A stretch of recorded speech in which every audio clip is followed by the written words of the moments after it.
გამარჯობა, მე ვარ ნიკო და დასფიქს ნიკო არხთან ერთად წარმოგიდგენთ. სრულიად ახალ პროექტს, ეს საინტერესოა.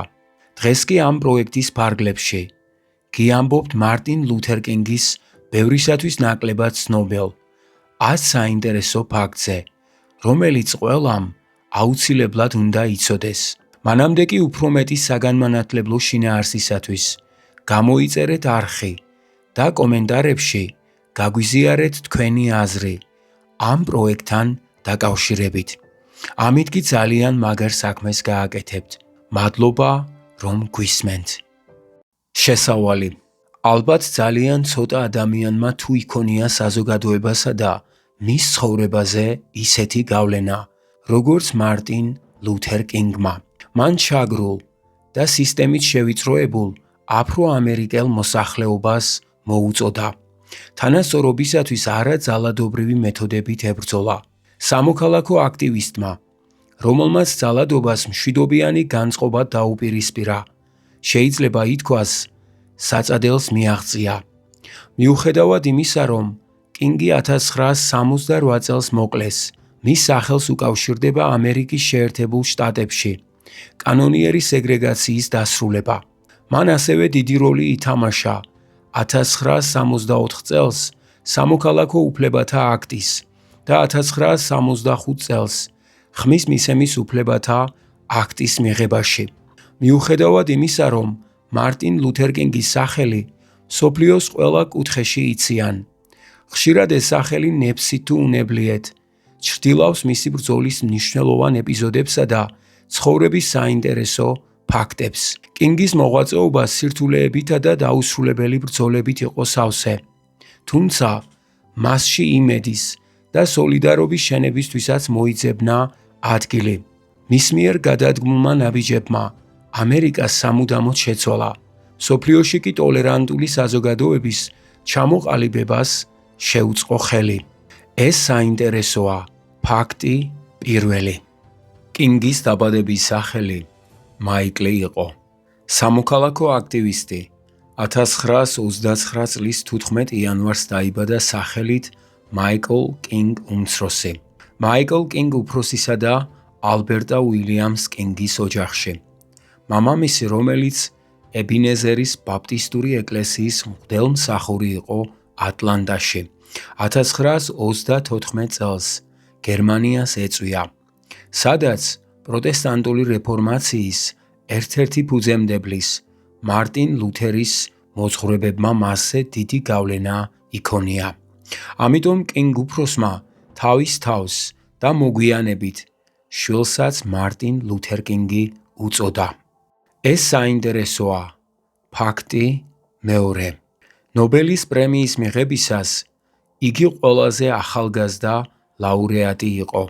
როცა მარტინ ლუთერ კინგმა რასობრივ უთანასწორობასთან არაძალადობრივი მეთოდებით ბრძოლისთვის ნობელის პრემია მიიღო, იგი მხოლოდ 34 წლის იყო და იმ დროისათვის ყველაზე ახალგაზრდა ლაურეატად მიიჩნეოდა.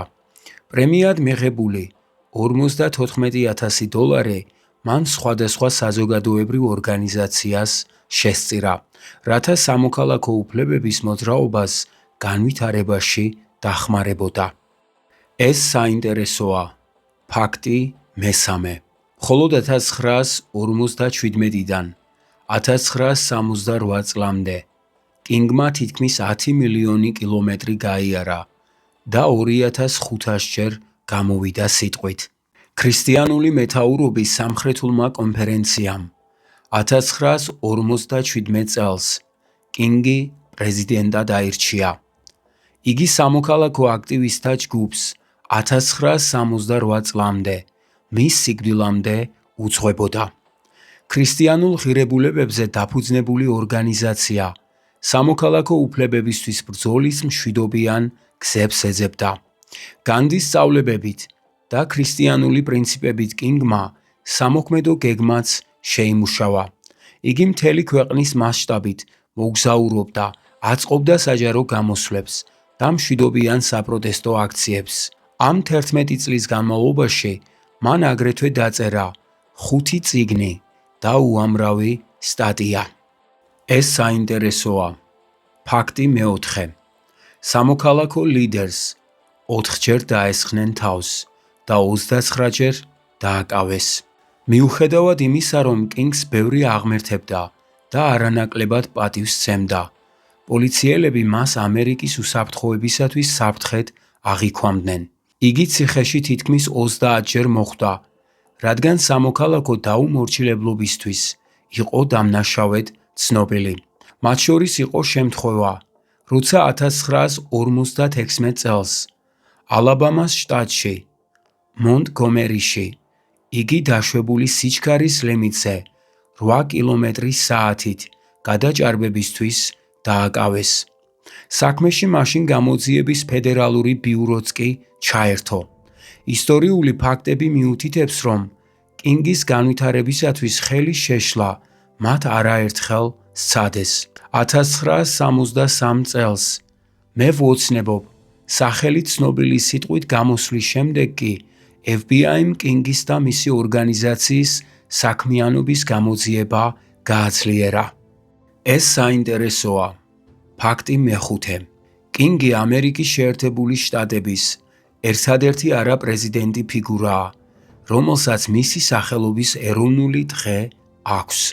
1983 წელს პრეზიდენტმა რონალდ რეიგანმა ხელი მოაწერა დოკუმენტს, რომლითაც კინგის ხსოვნის დღე ეროვნულ დღესასწაულად ცხადდებოდა. სამოქალაქო აქტივისტი ერთადერთი არაპრეზიდენტი ადამიანია ამერიკის შეერთებულ შტატებში, რომელსაც წილად ასეთი პატივი ხვდა. მეორე ამერიკელი, რომლის სახელობის დღესასწაულიც ქვეყანაში აღინიშნება, ჯორჯ ვაშინგტონია. კინგის ხსოვნის დღე პირველად 1986 წელს იანვრის მესამე ორშაბათს აღნიშნეს. დღესასწაული ახლოსაა აქტივისტის დაბადების დღესთან, 15 იანვართან. აღსანიშნავია, რომ კინგი ასევე პირველი არაპრეზიდენტი ფიგურაა, რომლის მემორიალიც ვაშინგტონში, ეროვნულ ხეივანშია გახსნილი. ეს საინტერესოა. ფაქტი მეექვსე. კინგმა 20 საპატიო ხარისხი მიიღო. თაიმმა კი იგი წლის ადამიანად დაასახელა. თავისი მოღვაწეობის პერიოდში კინგმა ამერიკის შეერთებული შტატებისა და მსოფლიოს სხვადასხვა კოლეჯებისა თუ უნივერსიტეტებისგან 20 საპატიო ხარისხი მიიღო. 1963 წელს იგი ასევე პირველი აფრო-ამერიკელი ადამიანი გახდა, რომელიც თაიმმა წლის ადამიანად დაასახელა. გარეკანზე მისი ფოტო განთავსდა.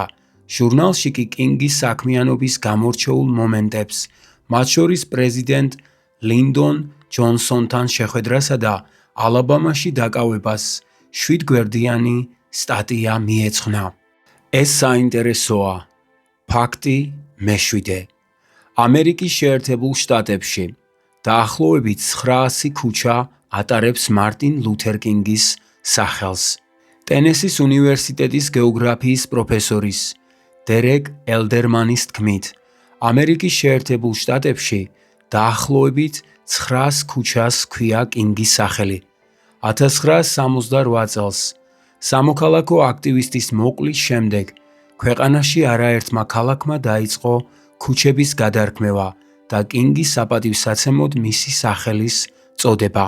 ამ საქმეში ამერიკის შეერთებულ შტატებს სხვა ქვეყნებიც, მათ შორის იტალია და ისრაელიც შეუერთდნენ. თუმცა ქუჩების რაოდენობა ყოველწლიურად იზრდება. მათი უმეტესი წილი, დაახლოებით 70% კი სამხრეთულ შტატებზე მოდის, სადაც ტენდენცია განსაკუთრებით თვალშისაცემია. ალაბამაში, ტეხასში, ფლორიდაში, მისისიპიში, ჯორჯიაში, ლუიზიანასა და ჩრდილოეთ კაროლინაში. ეს საინტერესოა. ფაქტი მერვე. კინგის მოკლა მის სიკვდილამდე 10 წლით ადრეც სცადეს. 1958 წლის 20 სექტემბერს კინგი ნიუ-იორკში, ჰარლემის უბანში იმყოფებოდა, სადაც თავისი ახალი წიგნის ნაბიჯი თავისუფლებისაკენ პრეზენტაცია იმართებოდა. მას ქალი, სახელად იზოლა უიერ ქერი, მიუახლოვდა და ჰკითხა, იყო თუ არა იგი მარტინ ლუთერ კინგი? დადებითი პასუხის მიღებისთანავე ქალმა თქვა: თქვენ 5 წელი გეძებდითო და მკერდში წერილის გასახსნელი დანა ჩაარტყა. იარაღი მცირედით ასდა გულს, თუმცა აორტის გვერდი დააზიანა. რამდენიმე საათიანი ოპერაციის შემდეგ კინგი გადარჩა. ექიმებმა მას უთხრეს, რომ მხოლოდ ერთი დაცემინებაც საკმარისი იქნებოდა მისი სიკვდილისათვის. მოგვიანებით სამოქალაქო აქტივისტი აღნიშნავდა, რომ ქალზე გაბრაზებული არ იყო. ეს საინტერესოა. ფაქტი მე-9. კინგის დედაც შეიარაღებული თავდასხმის მსხვერპლი გახდა. 1974 წლის 30 ივნისს ალბერტა უილიამს კინგს თავდამსხმელმა ესროლა, რომელიც ამტკიცებდა, რომ ქრისტიანები მისი მტრები იყვნენ, ხოლო კინგის მამის მოსაკლავად ღვთის დავალება ჰქონდა მიღებული. თუმცა რადგან ალბერტა, რომელიც ებინეზერის ბაპტისტურ ეკლესიაში კვირაობით ორგანს უკრავდა, მკვლელისთვის უფრო ადვილად ხელმისაწვდომი იყო, მისი მოკლა ამჯობინა. კაცი დანაშაულის ჩადენიდან მალევე დააკავეს, დამნაშავედ სცნეს და სიკვდილი მიუსაჯეს.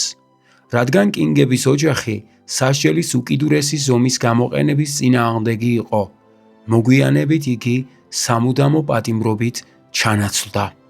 ეს საინტერესოა. ფაქტი მე-10. კინგის ბოლო საჯარო გამოსვლამ მისი სიკვდილი გადაფარა. სიკვდილის წინა ღამეს კინგი მემფისში გაემგზავრა, რათა ადგილობრივი აფრო-ამერიკელი მოსახლეობის წინაშე სიტყვით გამოსულიყო. მეისონის ტაძარში მან ხალხს მიმართა: როგორც ყველას, მეც მსურს, დიდხანს ვიცხოვრო. დღეგრძელობას განსაკუთრებული ადგილი უკავია, თუმცა ეს ახლა დიდად არ მადარდებს. მე უკვე ვიხილე აღთქმული მიწა და ამით მე ბედნიერი ვარ. ახლა აღარაფერზე ვღელავ და არც არავისი მეშინია. ჩემმა თვალებმა უფლის დიდებით დაბრუნება უკვე იხილეს. დასასრული. გამოიწერეთ არხი, დარჩით ჩვენთან და ერთად აღმოვაჩინოთ საინტერესო ფაქტები. მადლობა რომ გვისმენთ. მომავალ შეხვედრამდე.